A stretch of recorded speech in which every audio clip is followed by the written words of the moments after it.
You open a can. The sound echoes through your kitchen. Within seconds, a creature appears. It rubs against your ankle, purring, manipulating you with precision you do not even recognize as manipulation. You believe this animal loves you. You believe you domesticated it. You are wrong about almost everything. 10,000 years ago, this creature did not exist in your world. There was no purring. There was no ankle rubbing. There was only Felis sylvestris libica, the Near Eastern wildcat, a solitary predator that viewed humans the way it viewed any large animal, with suspicion, with distance, and with the absolute certainty that it needed nothing from anyone. Your cat's direct ancestor would have shredded your hand for trying to pet it. Something happened. Something nobody planned. And that something is the strangest domestication story in human history. Everyone knows that humans domesticated animals. We bred wolves into dogs. We captured wild boars and turned them into pigs. We trapped wild jungle fowl and created chickens. The story seems clear. We are the active agents. We select. We control. We shape nature to our needs. This is the story you learned in school. This is the story that makes sense. But with cats, the story falls apart the moment you look closely. In 2014, a team led by Dr. Eva Maria Giegel at the Institut Jacques Monod in Paris published a study in Nature Communications that changed everything we thought we knew. They had spent years collecting ancient cat remains from across Europe, Africa, and the Near East. They extracted mitochondrial DNA from bones, from teeth, from mummified remains. They built a genetic family tree stretching back thousands of years. And they found something that made no sense if humans had truly domesticated cats the way we domesticated everything else. The genetic evidence showed two distinct waves of cat expansion. The first began around 7,500 BC in the Fertile Crescent. Wild cats were drawn to early farming settlements. But here is the crucial detail. The cats came first. The humans did not seek them out. The cats appeared because humans had created something irresistible. Stored grain attracted rodents. Rodents attracted wildcats. The cats were not invited. They arrived as independent contractors, and they stayed on their own terms. Dr. Giegel's team found something even more disturbing to the traditional narrative. The cats spreading across Europe carried genetic markers, showing they had interbred with local wildcat populations for thousands of years. This was not a closed breeding program like dogs. This was not human-controlled selection. Cats were choosing their own mates, maintaining their wild genetic diversity, using human settlements as convenient hunting grounds while remaining fundamentally unchanged. But this was only half the story. In 2017, a team at the University of Leuven in Belgium, led by Dr. Claudio Ottoni, published a comprehensive study in the journal Nature Ecology and Evolution. They had analyzed the genomes of 209 cats. These spanned every major cat population: wild cats from Africa, Asia, and Europe, ancient Egyptian cats, medieval European cats, and modern breeds. The results were staggering. They could identify specific genes associated with domestication in dogs. They found almost nothing equivalent in cats. Dogs showed genetic changes in starch digestion, in behavior, in physical appearance. Their entire biology rewrote itself to live with humans. Cats did not bother. The genetic differences between your house cat and its wild ancestors are almost invisible. A few genes related to memory and reward-seeking showed slight variation. That was it. Your cat is not a domesticated animal in the biological sense that your dog is.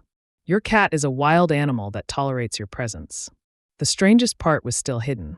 Dr. Leslie Lyons at the University of Missouri has spent decades studying feline genetics. In 2021, her team identified something remarkable. Cats carry almost none of the genetic markers that researchers use to identify domesticated animals. The genes for reduced aggression, for increased social tolerance, for juvenile behavioral traits persisting into adulthood, these genetic signatures are weak or absent in cats. Your cat's brain developed almost identically to its wild counterpart. The neural circuits for solitary hunting remain fully intact. The independence is not an act. It is the biological truth. But the most surprising discovery came later. In 2022, researchers at the University of Copenhagen made an extraordinary find. They were excavating a Neolithic settlement in Poland, far from the Near Eastern origin of cat domestication. They found a cat buried alongside a human. The burial dated to 4,200 BC. Chemical analysis of the cat's bones revealed its diet. This cat had eaten almost no wild prey. It had survived primarily on human food. Yet genetically, it was indistinguishable from wild cats still living in the region. The implications are profound. This cat lived as a pet. It ate human food. It was buried with honor. But it was not genetically distinct from wild animals. The relationship had changed. The biology had not. Humans had developed emotional attachments to an animal that remained fundamentally wild. And the animal had learned to exploit this attachment without altering its essential nature. Almost nobody talks about this part.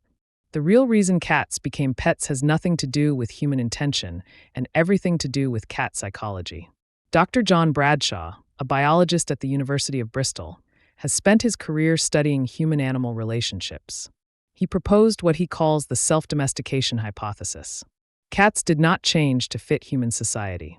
Human society changed to accommodate cats. We created environments where wild cats found advantage. We then interpreted their presence as affection. We mistook tolerance for love. We built an entire emotional architecture around an animal that viewed us as convenient. Consider what actually happens when a cat purrs. For decades, scientists assumed purring signaled contentment.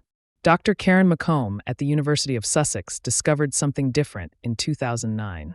Cats embed a high-frequency cry within their purr, similar to the frequency of a human infant's distress call. This is not accidental. This is manipulation at the acoustic level. Your cat has learned to trigger your parental instincts with sound engineering. The purr that you find soothing is a precision instrument for extracting resources. You are not the owner. You are the managed. This means something uncomfortable about who we are. Humans need to believe in reciprocal relationships. We need to believe our love is returned. The cat offers the appearance of reciprocity with none of the substance. It allows proximity on its terms. It offers affection when it chooses. It leaves when it wants. And we interpret this as personality, as independence, as the very thing we claim to admire. We have built an entire cultural mythology around an animal that has never guaranteed us anything. This changes how we see ourselves. The philosopher Jacques Derrida wrote about his cat watching him naked. He found the gaze unsettling because it was not human. The cat did not judge. It did not approve or disapprove. It simply observed with an alien consciousness that he could not access. Your cat does the same every day. It watches you with eyes evolved for night hunting, eyes that see a world you cannot. And in that watching, there is no domestication. There is only cohabitation between species that remain fundamentally mysterious to each other. 10,000 years ago, a wild cat approached a grain store. A human saw it and did not kill it. That was the entire transaction. Every cat-human relationship since has built upon that first moment of mutual tolerance. The cat tolerated the human. The human tolerated the cat. We called it domestication. The cat called it Tuesday. You still open the can. The sound still echoes. The creature still appears, rubbing, purring, extracting what it needs. You tell yourself this is love. Perhaps it does not matter. Perhaps the performance of affection is indistinguishable from affection itself. But somewhere in your cat's brain, the ancient circuits remain intact. The solitary hunter. The self-sufficient predator. The animal that needed nothing and learned to want nothing. Your cat is not a failed dog. Your cat is a successful wild animal that found the ultimate ecological niche. Not the forest, not the desert, the human home. The most stable environment on Earth for a creature clever enough to exploit our need for connection without ever quite committing to it. The grain stores are gone. The ancient settlements are dust. But the deal your ancestors made still holds. You provide. The cat accepts. And somewhere in the silence between you, the truth waits. You did not domesticate this animal. You entered into a contract with something older than civilization, something that changed just enough to stay exactly the same. The purring stops.